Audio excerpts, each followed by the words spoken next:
입니다. 에베소서 4장입니다. 신약 성경 에베소서 4장, 고린도 전후서, 갈라디아서, 에베소서 4장 7절로 10절까지입니다. 313쪽쯤 보시면 있죠.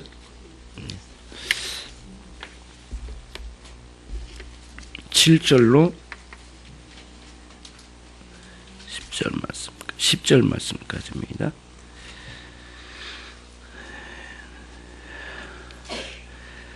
제가 쭉 읽어드리겠습니다.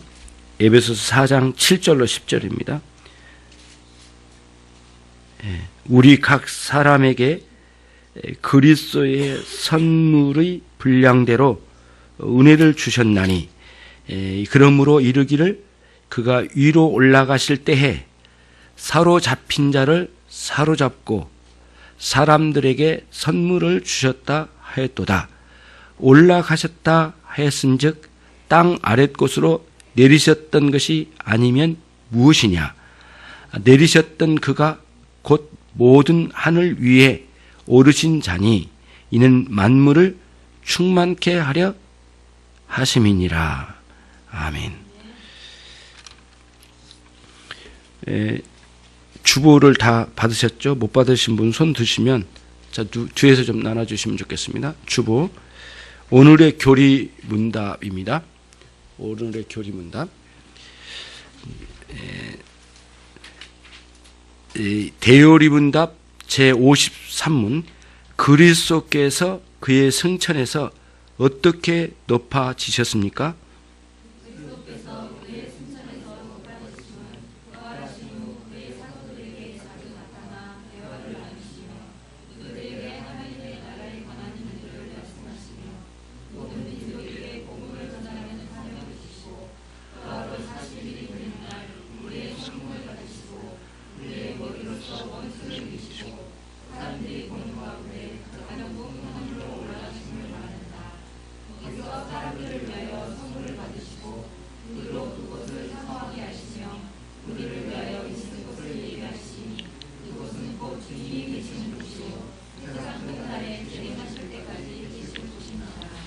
아멘. 이제 오늘 좀 제 자신을 한번 돌아봤거든요. 오늘 점심 먹고 아주 많이 체해가지고 제가 혼났습니다. 지금까지 뭐 책기푼이라고 혼났는데, 참 제가 많이 후회하는 부분이 있어요. 많이 눈물 많이 흘리거든요. 정말 후회해도 이제 너무 늦었지만, 만약에 이 젊은 날에나 아니면 좀 더 어린 나이에 그 진리의 세계에 대한 맛을 더 많이 실제적으로 누렸더라면 이렇게는 하지 않았을 거다. 그리고 더 많이 변화를 받아서 이 진리의 말씀을 제대로 좀 전하고 그러진 않았을까. 지금까지 이제 그런 부분이 많이 후회가 돼요. 그리고 공부한다고 이리저리 돌아다니지만 사실 진리를 깊이 알아가면서 나에게 필요한 지식을 이렇게 섭렵해가는 그런 방식이 아니었고요. 내게 필요하고 내게 유익한 것을 막 이렇게 내 욕망대로 배워가고 취하고 그랬던 거 아닌가, 이런 후회가 막심해요, 사실은. 근데 이제 요즘은 제가 하려고 하는 의도가 뭐냐면은 일체의 잡지식을 버리자. 그리고는 이렇게 뭐라 할까요?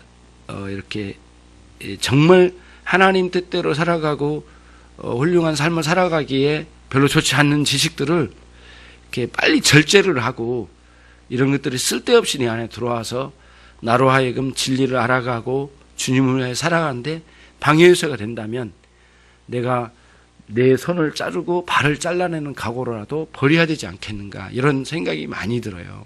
그래서 여러분, 이제 말씀의 은혜의 세계로 많이 여러분 들어왔으면 좋겠고요. 여러분도 이 말씀의 은혜를 누리면서 정말 감격하는 그런 삶을 사셨으면 좋겠어요. 특히 이제 교회 우리 이제 몇 되지 않잖아요. 또 오전 예배 드리고 이렇게 또 더 좋은 데를 가는 모양인데 아무튼 뭐 가시고 이렇게 됐지만 정말 여러분들 오후 예배 있다고 해서 우리 다 된 건 아니거든요. 진리에 대해서 진리의 세계를 많이 알아가고 끙끙대면서 제대로 깨달아간다면 여러분 정말 우리는 정말 놀라운 변화가 있을 거라고 저는 확신을 해요. 그래서 여러분 어떤 방식으로든 죄가 아니라면 어떤 방식이든 진리를 깊이 알아가려고 힘쓰는 내 마음을 다 쏟아붓고 그리고 내가 해야 할 일들을 잘 챙겨가서 해야 된다고 봅니다. 자, 그런 생각으로 이제 대열의 문답 제53문을 생각하고자 합니다. 예수님께서 구원 사역을 이 땅에서 완성하실 때에 한없이 낮아지셔서 무덤까지 내려가셨던 그분이 부활하신 것을 기점으로 해서 다시 승천하시는 과정으로 그래서 하나님 보좌 우편에 앉으심으로 그리고 다시 재림하시기까지 이 네 가지 단계를 통하여 예수님이 낮아지심에서 높아지심을 통하여 구원사역을 완성해 나가신 장면이 나와요. 이런 장면이 물론 구원사역을 완성하셨지만 그리고 이제 여기서 말하는 구원사역의 완성은 뭐냐면은 구원의 구원의 효력을 이제 나타내는 그런 시기라고 말씀을 드렸습니다.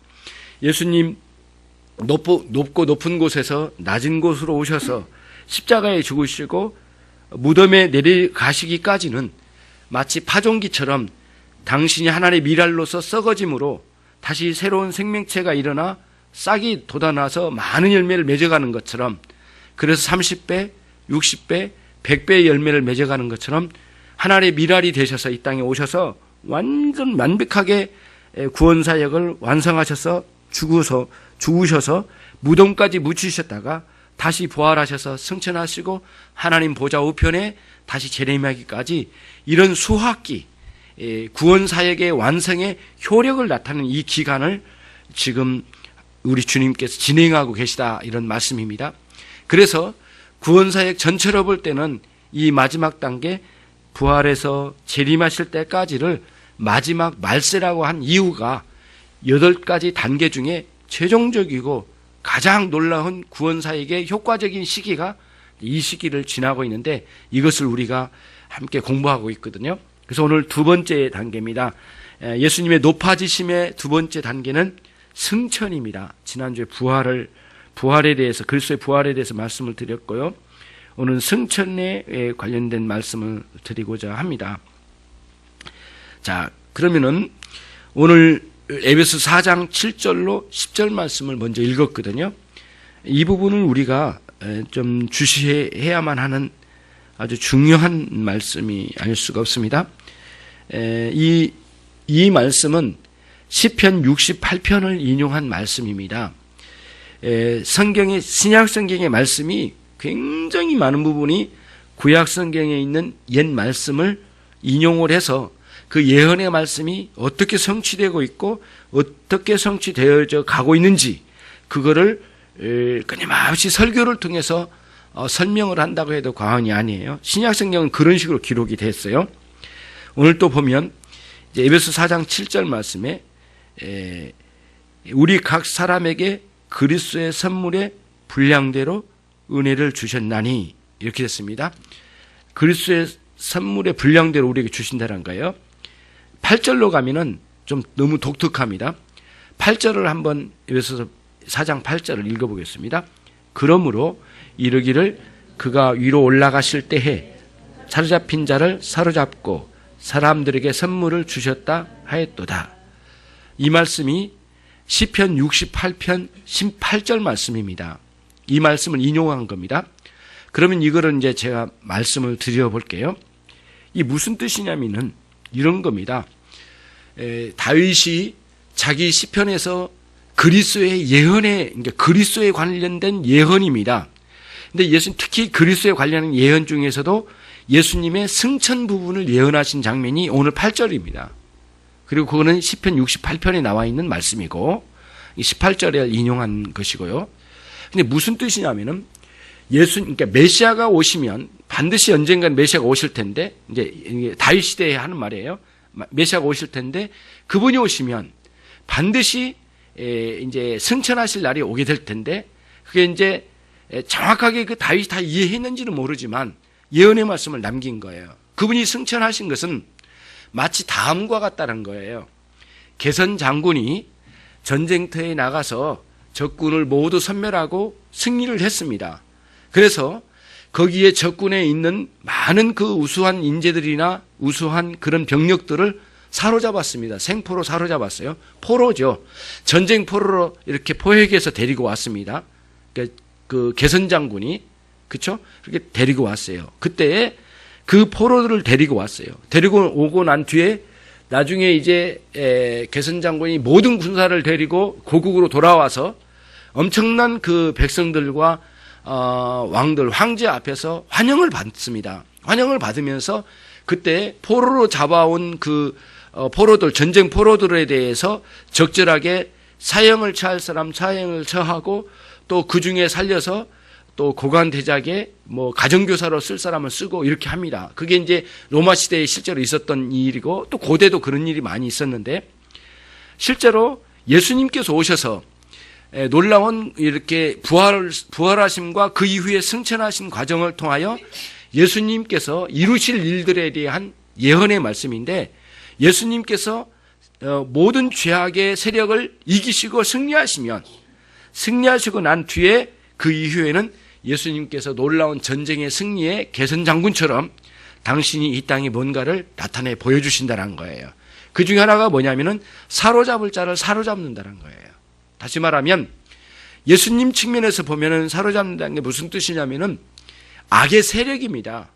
이 사단의 세력과 그리고 하나님께서 구원코자 했던 영혼들을 장악하고 있는 사단의 계략, 이런 세력들을 억압하고 사로잡는다는 겁니다. 예, 그리고 그렇게 사로잡아서 결국에는 죄로 멸망시키려던 수많은 이 악한 세력을 다 섬멸하여 사로잡고 잡을 자를 잡고 그리고는 예수님께서 승천하시면서 게선 장군이 했던 것처럼 많은 당신의 백성들에게 선물을 나눠준다는 겁니다. 선물을. 그 선물이 여러 가지로 설명을 할 수 있겠지만은 결국에는 다른 거 그 무엇보다는 당신의 백성들에게 은혜의 세계를 열어주셔서 그것으로 선물로 제공하신다. 이제 그런 말씀입니다. 그러면 그런 은혜의 세계를 제공하는 중요한 매개체로는 누가 쓰이냐? 그게 이제 11절에 나온 겁니다. 사도로, 선지자로, 그 다음 복음 전도자로, 목사로, 교사로 이런 사람들을 활용하여 당신의 은혜의 세계를 펼쳐서 교회 가운데 은혜를 부어주신다. 그런 말씀입니다. 그러니까 예수님의 승천에 대한 말씀을 지금 드리고 있는 거거든요. 그리스도의 승천은 완전하게 죄를 이기고 사단의 모든 계략을 이기고 세상을 장악한 이 세력을 모두 이기시고 완전한 승리를 보여주셔서 당신의 능력으로 이 세상에 있는 모든 이런 악한 세력의 계략을 억거하시고 당신의 백성들에게 은혜로 선물을 부어주신다. 이제 그런 말씀이 오늘 이 말씀이 되는 것입니다. 그런 내용이에요. 자, 그러면은 요거를 이제 그런 것을 이제 이해하기 위해서 조금 더 뭐랄까요? 생각을 또 좀 가져가 볼 필요가 있어서 시편 23편 다음 장이니까 24편. 예, 시편 24편입니다. 좀 외우기 쉽습니다. 23편은 여러분 아시잖아요. 23편 다음 24편에 있는 내용의 말씀입니다. 예. 23편은 여러분 잘 알고 있는 여호와는 나의 목자시니 24편 7절로 갑니다. 24편 7절입니다. 제가 한 절, 여러분 한 절 있습니다. 문들아 너희 머리를 들지어다. 영원한 문들아 들릴지어다. 영광의 왕이 들어가시로다.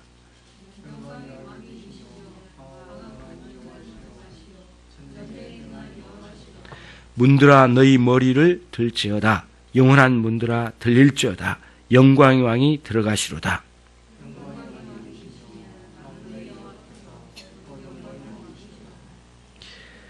이 본문을 여러분 좀 기억해 두시고요. 이것을 아주 중요한 아주 그 노래입니다. 찬송이죠.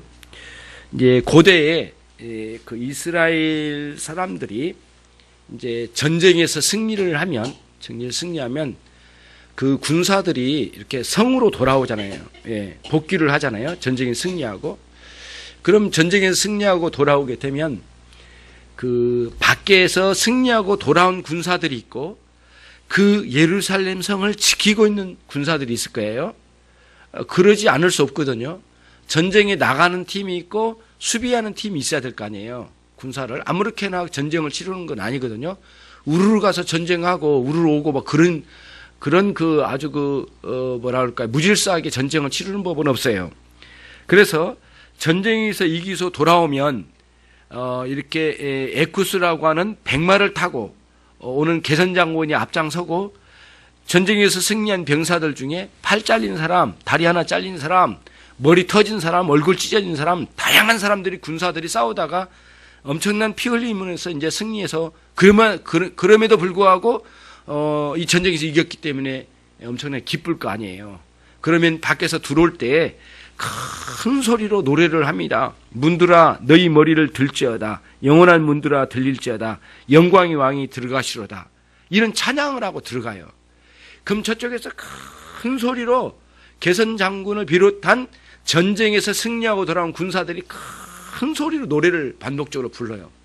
그러면 저기 이제 예루살렘 성이 있으면 성문과 성문 위에 그 망루 같은 것에 군사들이 다 지키고 있을 거 아니에요. 그리고 전쟁에서 승리하고 돌아온다는 사람들을 이렇게 전가를 받아가지고 이미 왕도 안쪽에서 기다리고 있을 거고 수많은 백성들이 지금 환영하려고 기다리고 있지 않겠어요? 예, 그런 사람들이 그냥 놔두시고 보세요. 그런 사람들이 지키고 이제 있는 거예요. 그러면 저쪽에서 문들아 너희 머리를 들지어다. 영원한 문들아 너희 머리를 들지어다. 문을 들으라는 거예요. 문이 옆으로 열린 것도 있겠지만 위에서 내려진 것도 있고 아니면 이렇게 열려진 것도 있겠죠. 아무튼 이러든 저러든 상상을 해보자고요. 뭐 구체적으로 알 필요는 없고요. 그 문을 들으라는 거예요. 그러면은 승리하고 돌아왔는데 누가 승리했어요? 여기 보니까 7절에 영광의 왕이 들어가시로다. 여기서 영광의 왕이 누굽니까? 황제는 안에 있고 개선장군인데 여호와께서 이 전쟁에서 이기셨다는 거예요. 여호와께서 전쟁을 이기게 하시고 영광의 왕 되신 그 여호와 하나님께서 들어가신다 이거예요. 그런 의미로 노래를 부르는 거예요. 찬양을 하니. 그러면 안쪽에 있는 성문 어귀에 위에 아래에서 얼마나 감격적이겠어요. 그 어려운 전쟁에서 이기고 돌아왔으니까요. 그리고 우리 형제들이 막 팔이 하나 잘리고 발 하나 잘리고 들것에 온 사람, 말에 태워져 온 사람, 다양한 사람들이 막 있을 거 아니겠습니까? 그럼에도 불구하고 전쟁에서 이기고 왔으니 얼마나 감격적이냐고요. 그러면 눈물 받아죠. 눈물 받아요. 그러면은 이쪽에서 그렇게 문을 들으라고 하면 너희 문을 들으라고 하면은 안쪽에서는 그렇게 이제 이야기를 한 거예요. 영광이 누구시뇨? 묻는 거예요. 모르는 건 아니죠. 그럼 같이 찬양을 화답을 한 거예요. 예. 찬양을 할 때 이렇게 이쪽에서 문하고 여기서 답하고 해서 이렇게 이야기한 거죠. 영광의 왕이 누시뇨? 강하고 등한 여호와시오? 전쟁이 능한 여호와시로다. 답을 하는 거예요. 얼마나 놀라워요. 전쟁이 이겼으니까 이 노래를 하죠. 졌으면 이거 찬양 못하는 거 아니겠어요? 그러고 들어오는 거예요. 그러니까 이스라엘 백성들이 전쟁에서 이기고 돌아올 때마다 특히 다윗이 전쟁에서 이기고 돌아올 때 다윗은 거의 대부분의 전쟁을 이겼거든요. 그러니까 굉장히 능한 사람이고요. 전쟁에 능할 뿐만 아니라 하나님 함께 해주심이 있는 거예요. 다윗에게는. 누구도 다윗을 당해낼 자가 없었거든요. 그런 찬양을 통해서 문을 들으라. 그러면 그 영광의 왕이 누구시뇨? 여호와시다. 답을 주고받으면서 찬양을 함께 하는 거예요. 그래서 이 전쟁을 이기게 하신 여호와 하나님께 찬양을 올려드리는 거예요. 이런 방식으로. 그게 이미 있었던 일이고 또 그것을 모아서 시로 만들고 시로 만든 걸 이후에 전쟁에 나가기 전에 부르기도 하고 그리고 이후에 예배 드릴 때 부르기도 했단 말이에요. 근데 여호와 하나님이시라고 하는데 단순히 그냥 성부 하나님만을 지칭한 건 아니에요. 굉장히 많은 부분에서는 다 우리가 이거를 신학적으로 봐야 될 부분이 있긴 하지만 결국에는 언젠가는 오시게 될 메시아에 관련된 온 세상의 죄를 이기게 될 메시아에 관련된 내용이 아닐 수가 없어요. 그래서 우리는 그 메시아의 이 죄에 대하여 승리하신 예수 그리스도를 맛보아 살고 있는 사람이 우리들이에요. 그들은 가물가물 여호와에 대해서 이렇게 여호와 하나님에 대해서 노래했지만 우리는 이미 이기신, 죄를 이기신 그리스도를 이미 알고 믿고 그 받아들이고 믿어서 우리 주님을 섬기는 과정이 있거든요. 여러분, 우리가 굉장히 중요한 게 생각해야 될 게 이거예요. 그리스도가 당신 자신을 성결케 하심이 그럴 필요가 없으신 분이에요. 예수님은 당신 자신을 성결케 할 이유가 없으신 분이에요. 그런데 대속적 자기 성결의 과정을 거치셨거든요. 항상 대제사장은 성소에 들어가려면, 지성소에 들어가려면 자기 먼저 성결케 하지 않으면 누구도 못 들어갔어요. 어떤 제사장도 못 들어갔어요. 예수님이 여러분과 저를 이후에 예수 믿을 모든 당신의 백성들을 대표로 하여 당신이 대제사장으로 지성소에 들어갔잖아요. 그 지성소가 어디예요? 이 땅을 성소라고 하고 그 지성소가 저 하나님의 나라라고 히브리서 기자가 말했던 게 그거거든요. 그분이 그렇게 되기까지 우리의 모든 죄를 다 가지고 십자가에 못 박혀 죽으신 방식으로 피 흘려 당신 자신을 속건제로 내놓으신 이 방식을 통하여 대속적 자기 성결의 역사를 이루신 분이 예수님이세요. 예수님이 피 흘리심의 이유는 여러분과 저를 위하여 흘리신 거예요. 예. 근데 여러분, 굉장히 중요한 게 뭐냐면 그 다음에 나온 건데 두 가지가 또 있는데, 하나는 뭐냐면은 예수님이 성령 받으심이에요.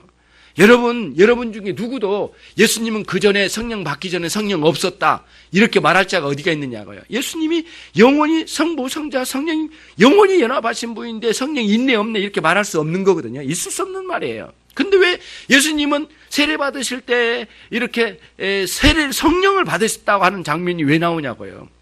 성령을 받으셨다는 장면이 나오거든요. 예수님이 성령이 있으신데 왜 뭐 또 성령을 또 받으시냐고요.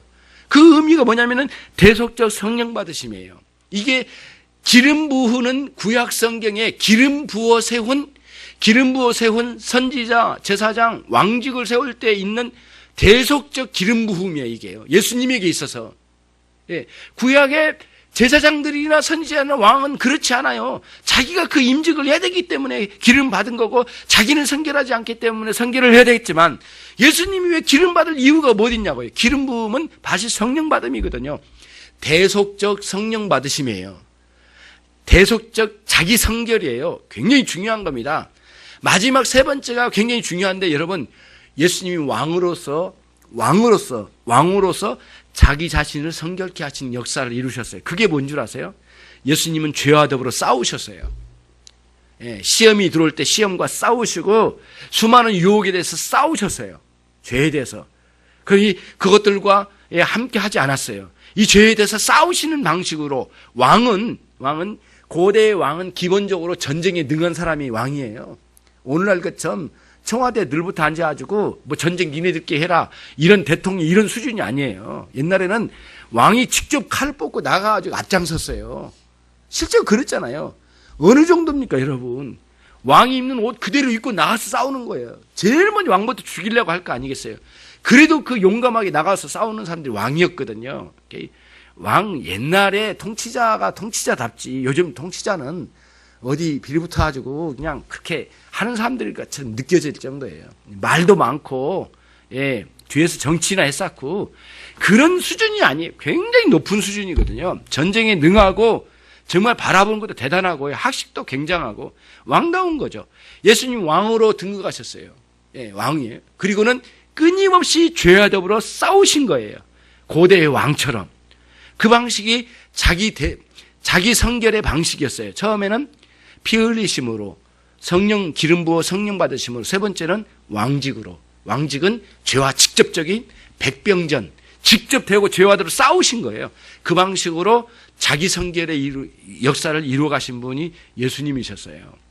이런 전체적인 그림이 이 시편 24편에 이런 내용들이 이제 여기에 전쟁에 돌아올 때에 부르는 찬송에 배어 있어요, 여러분. 이거 굉장히 놀라운 겁니다. 지금 뭐를 이야기하냐면 예수님의 승천 이야기예요. 예수님의 승천은 예수님의 왕으로 등극하신 위대한 장면이 아닐 수가 없어요. 그래서 오늘 또 여러분과 저의 삶에 이 죄의 문제, 여러 가지 문제를 위하여 끊임없이 기도하시면서 왕으로서 지금 거기 거하시고 당신의 교회를 보호하시고 인도하시는 과정에 승천하셔서 하나님 보좌 우편에 앉으신 거예요. 그 장면이 승천의 장면이에요. 그런 등극식이 승천이죠. 그런데 이제 여러분, 예수님이 왜 쓸데없이 오른편에 앉으셨냐고요. 예. 당신의 권세, 능력을 거기서 암시적으로 말씀해 주고 있는 것입니다. 그런 차원에서 그리스도의 승천을 꼭 생각을 해야 돼요, 여러분. 그래서 여러분, 이제 이런 걸 봐야 돼요. 예수님께서 부활의 첫 열매로 우리도 언젠가는 부활하게 될 엄청난 역사를 예시적으로 보여주시고 첫 열매로 보여주셨어요. 언젠가는 우리도 부활한다는 것을 보여주신 것이 예수님의 육체적인 부활이에요. 근데 또 하나는 더 중요한 건 뭐냐면은 부활체를 입으신 그분이 승천하신 거예요. 승천하신 건 뭘 보여주냐면은 여러분과 저를 언젠가는 우리 이 땅에 머물러 있지 않고 승천하게 될 날, 그날을 보여주신 거예요. 언젠가는 부활하여 우리 몸이 저 하늘나라로 들림받는 날이 오게 될 거 아니에요. 그런 위대한 역사를 예수님께서 미리 이거를 다 보여주신 거예요. 그러니까 길을 다 내놓으신 거죠. 그런 의미에서 그리스도 안에 들어온 모든 성도들은 예수 그리스도의 승천을 믿어요. 예수님을 믿는다고 하는 그 믿음 속에는 그리스도의 승천 사건에 대해서 이 사건이 얼마나 위대한 일이고 어떤 의미가 있고 왜 이렇게 하셨는지에 대한 믿음을 우리가 소유하고 있는 거예요. 여러분, 간단하게 예수 믿고 구원받아 이런 식으로 너무 얄팍하게 생각하면은 복음이라고 말할 수 없고요. 그런 식으로 값싼 복음 막 나가면 안 돼요. 정말 어떤 부분에서는 그리스도 안에서 끊임없는 죄와 싸우는 그런 삶이 전투적으로 있어야지, 다 놀고 먹는 식으로 가는 기독교는 다 잘못된 거예요. 그런 식으로 복음 전한 것도 잘못된 거고요. 예수 믿으면 다 복 받는다더라. 사실은 예수 믿어서 구원받는 것보다 복 받는 것에 있고 현실의 번영에 대해서 초점이 맞춰진 이런 복음은 사실상은 타락한 복음이고요. 복음이 아니라고 말할 수 있고, 또 성경이 말하지 않는 복음을 전한 것이고, 또 어떤 그 제3의 복음을 또 가지고 왔는지 모르지만 그런 것들은 성경에서 말하지 않는 거예요. 승천, 그리스도의 승천에 대한 믿음이 우리의 믿음 안에 들어와 있어요, 이미. 그것을 우리가 이제 살펴본 거예요. 우리가 예수님을 믿는 믿음 안에는 예수 그리스도의 승천 사건도 이미 들어와 있어요. 그리고 그것에 대한 의미를 53문에서 설명하고 있는 것이죠. 여러분과 제가 그런 각도에서 그리스도의 승천 사건에 대한 전망하는 아주 중요한 이런 신앙을 꼭 소유해야 되겠고요. 이런 승천을 통하여 우리 주님은, 우리 예수님은, 우리의 구sek주는 결국에는 우리의 왕으로 등극하고 계신 거예요. 왕이세요, 왕. 절대 왕이세요. 그러면 우리는 그분의 백성이에요. 왕 되신 그분은 장난이 아니에요. 지금 요즘같이 대통령 하다가 총리 하다가 전쟁 일어나면 도망가 버리는, 우리나라는 그런 적이 없지만 대부분 그러거든요. 대통령이 전쟁 일어나면, 내란 일어나면 다 도망가 버리잖아요. 예. 자기 같이 있던 가족까지 다 버리고 막 도망가 버리잖아요. 그런 식의, 그런 게 아니라 고대의 왕들은 그렇지 않았어요. 고대의 왕은 백성을 위하여 존재하는 거거든요. 그러니까 어떻게 우리는 나쁜 것만 많이 왕들에 대해서 인식이 많지만 왕은 사실 그렇지 않아요. 사실은 제대로 된 왕은 백성을 지키기 위하여 얼마나 노력하는지 몰라요. 예. 수리에 대해서도 잘 간수를 잘해야만, 물 담을 때는 담아놨다가 농사 지을 때 물을 풀어주고, 그런 역할도 잘해야만 왕으로 좀 오래 살 수 있었거든요. 그러지 못하면 안 돼요. 그러니까 백성을 굶어 죽이면 왕으로 존재할 의미가 없는 거거든요. 스스로 물러나기도 하고 그런단 말이죠. 이렇게 멋있는 왕이 돼야 되는, 요즘 같은 이렇게 정치, 이거는 거의 이 백성의 피를 빨아먹는 사람 대부분이지, 사실상은 이 정치당 정치인들의 그 원래 봉사직인데 저렇게 하는 것은 아니잖아요. 보세요. 얼마나 많은 사람들이 이런 속에 지금 가담되어 있는지, 백성들이 내어놓은 이 피땀 흘려 놓는 이 돈들을 가지고 어떻게 쓰고 있는지, 이런 것들을 보면 요즘 권력가들하고 왕하고는 본질적으로 다른 거예요. 달라요. 그런 면에서 우리 주님은 진정한 우리의 왕이세요. 왕이라고 하면은 우리를 위하여 모든 것을 내어놓고 보호하시는 분이세요. 보존하시는 분이시라는 거죠. 그 통치의 개념이 그런 개념이 있어요. 우리 주님의 그런 역할을 지금 하시고 계신다는 거예요. 자, 그러면은 거기 이제 대답해 보시면, 그리스도께서 그의 승천에서 높아지심은 부활하신 후에 그의 사도들에게 자주 나타나 대화를 나누시며 그들에게 하나님의 나라에 관한 일들을 말씀하시며 모든 민족에게 복음을 전하라고 사명을 주시고 그렇게 되어 있습니다. 예수님께서 부활하시고 난 뒤에 40일 동안을 이 땅에 계시면서 당신의 그 사도들을 다시 만나 주셨어요. 예. 그러니까 여러분, 부활하신 예수님이 아무나 안 만나셨습니다. 부활하시기 전에 그 십자가에 돌아가시기 전까지는 예수님이 수많은 사람들을 만났는데요. 부활하시고 난 뒤에는 사도들 중심으로 만났어요.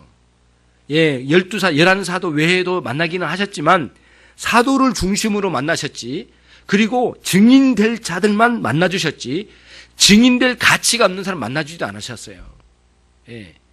그 증인들은 누구냐면은 직접 본 사람이에요. 부활하신 주님을 직접 본 사람이거든요. 부활하신 주님이 가는 곳마다 말씀이 너는 나의 증인이다 이렇게 말씀해 주셨어요. 예.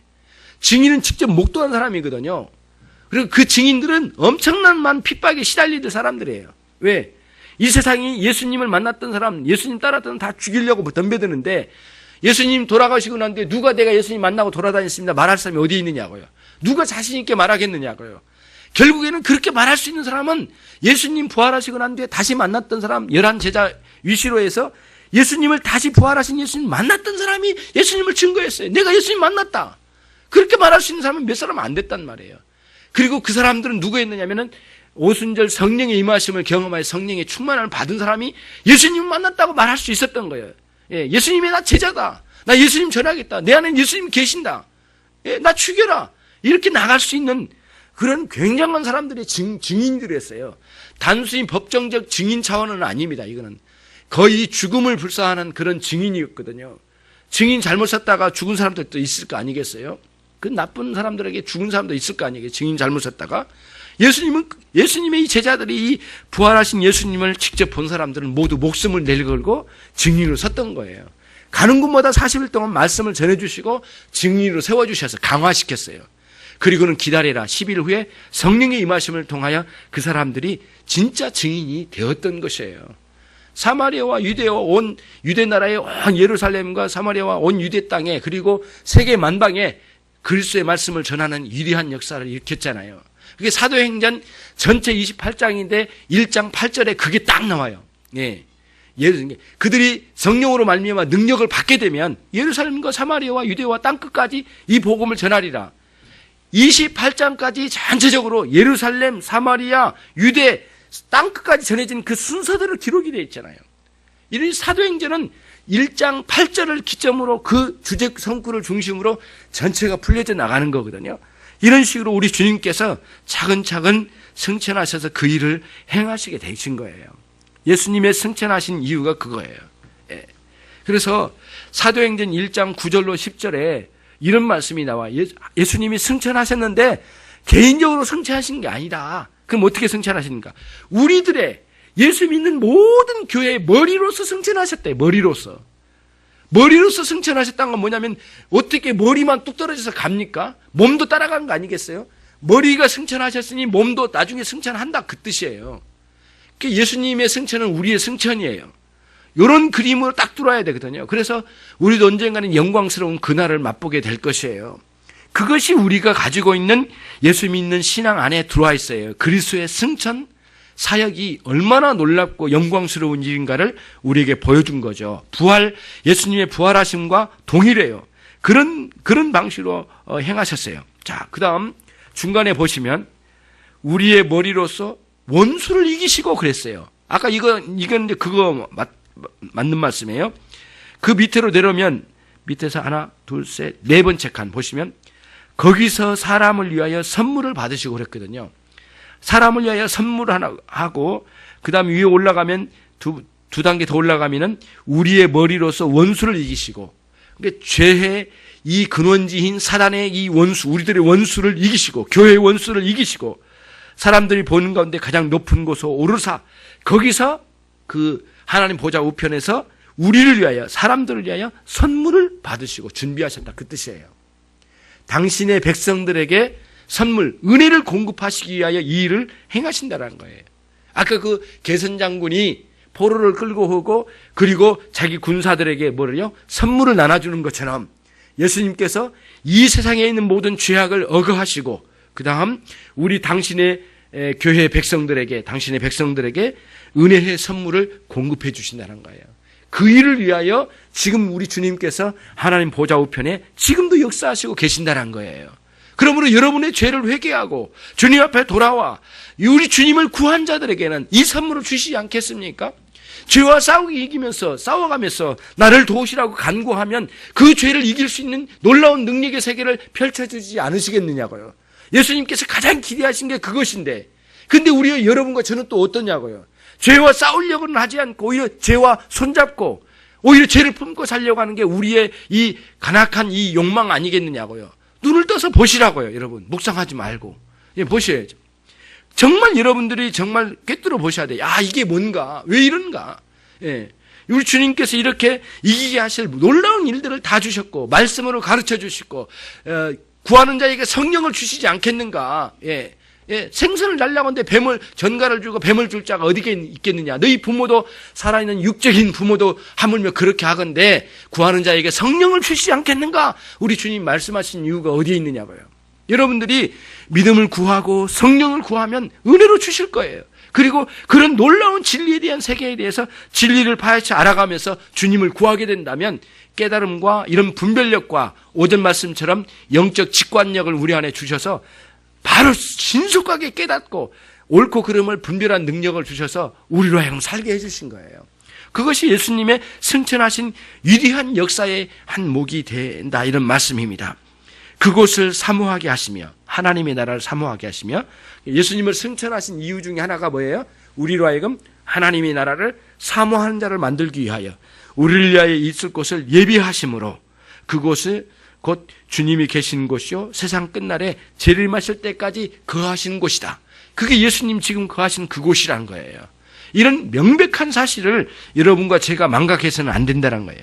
믿음을 소유한 모든 신자들은 이런 방식으로 하나님께 나가는 거예요. 이 예수님의 승천하신 이 진리를, 예수님이 승천하셨다는 이 사실을 알리는 말씀의 이 진리를 마음에 진정으로 받아들이는 모든 신자들에게는 그리스도와 함께 영광에 참여하게 될 날이 오게 될 줄로 믿습니다. 한 분도 좌절하지 말고 끝까지 죄와 싸우십시오. 그리고 내가 이 싸움의 대상이 뭔지를 명확하게 알고 제대로 된 이 전쟁에서 승리한 군사처럼 승리하는 여러분 모두 되시기를, 예수님의 개선장군과 같은 예수님에게 참여되는 그런 여러분 모두 되시기를 주님의 이름으로 축원합니다. 기도하시겠습니다.